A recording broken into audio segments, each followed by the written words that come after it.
Assalamualaikum warahmatullahi taala wabarakatuh. Alhamdulillahirabbil alamin. Allahumma salli ala sayyidina Muhammad wa ala alihi wa sahbihi ajmain. Amma ba'du. Bismillahirrahmanirrahim. Faslun. Bermula ini itu satu fasal. Fil istinja'i wa adabi qadil hajati. Pada menerangkan tentang istinja dan adab qada hajat. Tentang istinja iaitu bersuci daripada kencing dan berak, dan menyatakan tentang adab kita waktu kencing dan berak, waktu ke WC. Wal istinja'u wa huwa min najautu syai'a ay qata'atuhu. Dan bermula istinja, wa huwa dan bermula dianya istinja, min najautu syai'a itu sabit daripada najautu syai'a. Ay qata'atuhu artinya saya potong akannya sesuatu. Ini lafal istinja diambil daripada lafal najautu syai'a. Maknanya mana najautu iaitu memotong. Faka'annal mustanjia, maka seolah-olah si mustanji, orang yang istinja, yaqta'u bihil adha an nafsihi, itu dipotong ianya si mustanji, orang yang istinja, bihi dengannya istinja, adza akan yang menyakiti, an nafsihi daripada dirinya si mustanji, daripada dirinya orang yang istinja. Ini menjelaskan tentang lafal istinja, diambil daripada nadautu syai'a yang maknanya memotong, seolah-olah dia memotong sesuatu yang menyakiti. Wajibun min khurujil bauli wal ghaiti, itu wajib daripada keluar kencing dan berak. Hukum istinja, hukumnya wajib. Orang yang sesudah kencing dan sesudah buang air besar, hukum bersuci, iaitu hukum istinja, hukumnya wajib. Bil ma'i dengan air, awil hajari atau batu, wa ma fi ma'nahu dan barang-barang pada maknanya batu. Min kulli jamidin daripada tiap-tiap yang jamid, benda yang keras. Tahirin lagi yang suci. Qali'in lagi yang mencabut, yang menanggalkan atau yang menghilangkan najis. Ghairi muhtaramin selain dihormatkan. Memakai hukum istinja wajib dengan cara memakai air, bersuci dengan air atau bersuci dengan memakai batu atau barang-barang lain yang semakna dengan batu daripada benda keras yang suci, yang kali selain yang dihormatkan. Walakinnal afdala ayastanjia awalan bil ahjari, dan tetapi yang afdal itu bahawa distinja ianya seorang awalan pada kali pertama bil ahjari dengan beberapa batu. Summa yutbi'uha saniyan bil ma'i, kemudian diikutnya seorang akannya beberapa batu, saniyan pada kali yang kedua bil ma'i dengan air. Wal wajibu salasu masahatin, dan bermula yang wajib itu 3 skala sapu. Walau bisalasati atrafi hajarin wahidin, sekalipun dengan 3 sudut, dengan 3 ujung, dengan 3 skala ujung batu yang satu. Yang afdal waktu bersuci, waktu istinja, iaitu disapu dulu dengan batu, dengan beberapa kali sapu. Di sini dijelaskan yang wajib 3 kali sapu. Setelah disapu dengan batu, baru diikutkan, disucikan dengan air pada kali yang kedua. Sekalipun waktu disapu dengan batu yang satu yang mempunyai 3 atraf, 3 sudut, 3 ujungnya. Ini yang afdal. Wa yajuzu ayaktasiral mustanji alal ma'i aw ala salasati ahjarin, dan bolehlah bawa disimpan oleh si mustanji, diringkas oleh si mustanji alal ma'i di atas air, aw ala salasati ahjarin atau di atas 3 segala batu.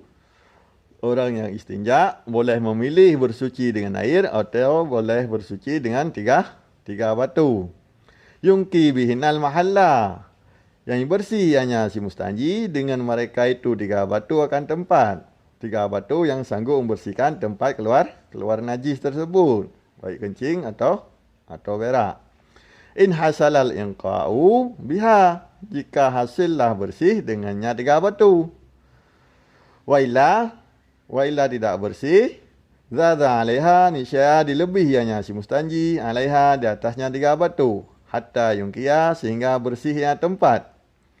Wa yusannu ba'da dzalika taslisu, dan disunatkan sesudah demikian bersih tempat akan taslis, akan ganjil.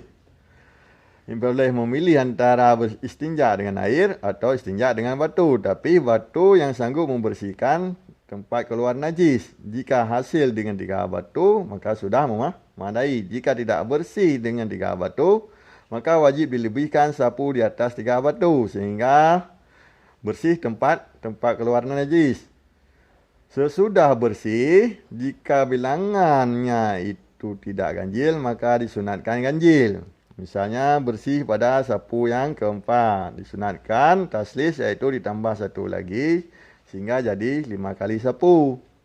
Jika bersih pada kali ke-6, disunatkan ganjil, sapu 1 kali lagi sampai terhitung 7 kali. Mana taslis di sini bisa diartikan ganjil, taslis, mentigakan, tapi makna yang kita lihat di kitab syarahnya, maknanya yaitu ganjil, mana taslis.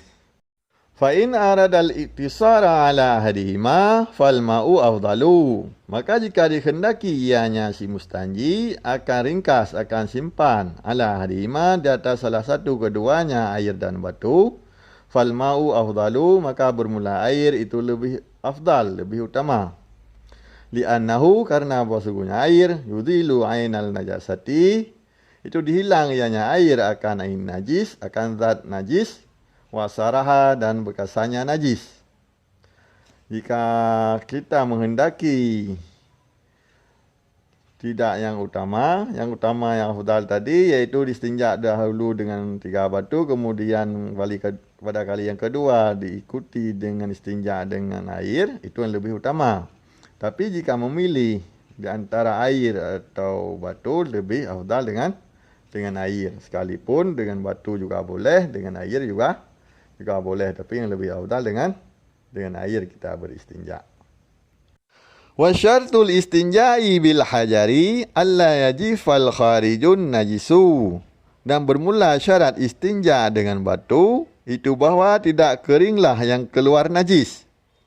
Wala yantakila an mahallil khurujihi, dan bahwa tidak berpindah hayanya najis daripada tempat keluarnya najis.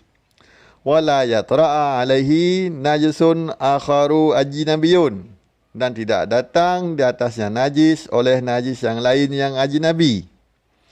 Fa inin tafa, maka jika sunyi, maka jika ternafi syartun, maka jika ternafilah satu syarat, min zalika, daripada demikian, ta'ayyanal ma'u, niscaya terta'ayyanlah air, niscaya tertentulah air.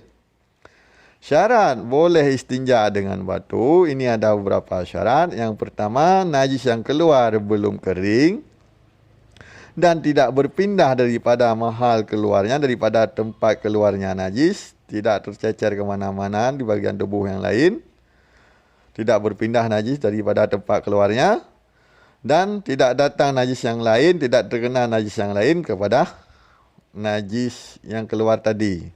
Tidak datang najis ajnabi yang lain kepada najis tersebut, najis yang asal yaitu kencing atau berak tadi. Jika tidak ada satu syarat ini tidak ada, maka dipastikan tertentu istinja dengan air, tidak boleh istinja dengan batu. Misalnya najisnya sudah kering, maka tidak boleh lagi istinja dengan batu, atau najisnya sudah berpindah tempat daripada tempat keluarnya, maka tidak boleh istinja lagi dengan batu, atau sudah ada datang najis lain kepada yang bercampur dengan najis yang keluar tadi, maka tentulah istinja orang tersebut mesti dilakukan dengan air, tidak boleh istinja lagi dengan batu.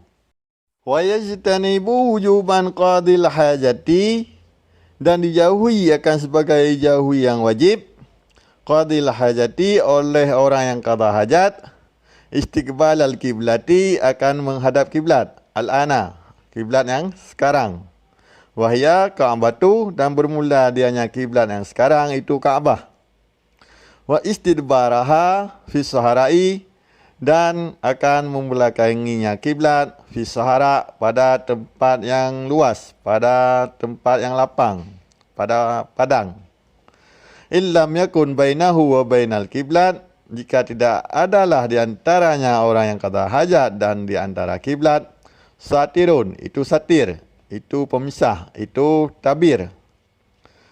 Au kana, atau ada ianya satir, walam yablu, padahal tidak sampai ianya satir, sulusai dira'in, akan 2/3 hasta.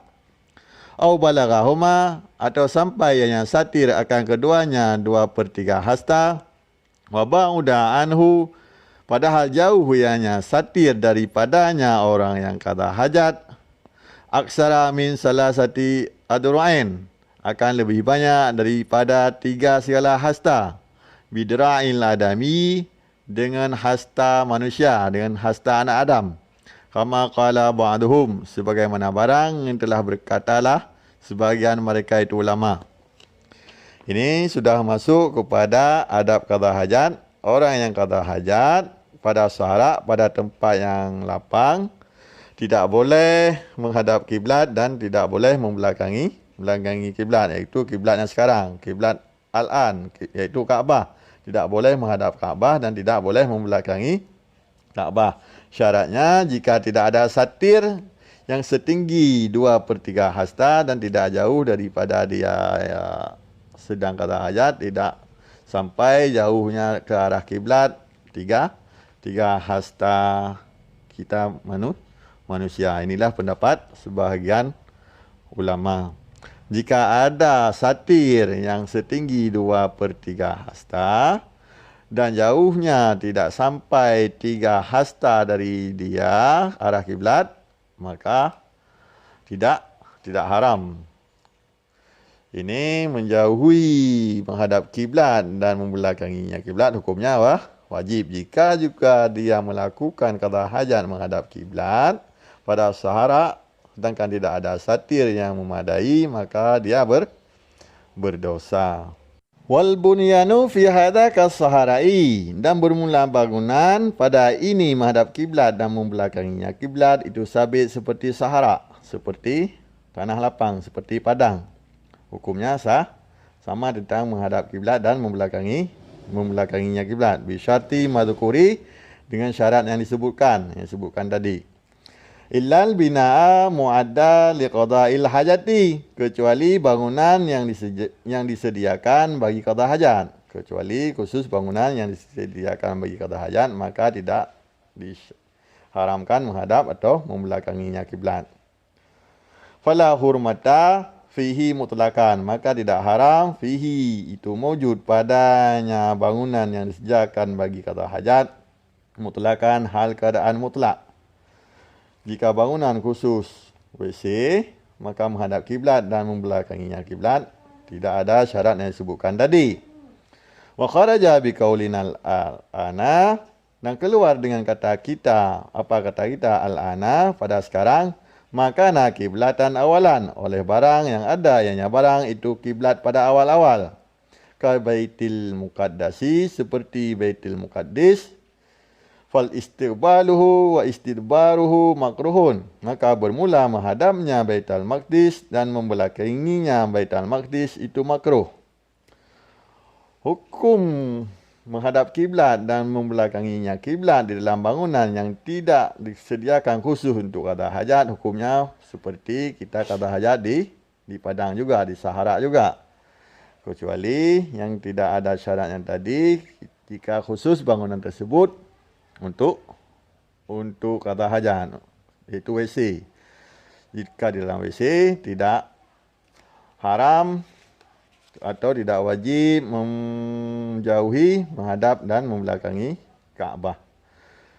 Tapi membelakangi Baitul Maqdis atau menghadap Baitul Maqdis hukumnya makruh, karena ini kiblat pertama. Sekian dulu, insya-Allah kita sambung pada sesi berikutnya. Mudah-mudahan dipahami. Wallahu alam wabillahi taufiq wal hidayah. Wassalamualaikum warahmatullahi wabarakatuh.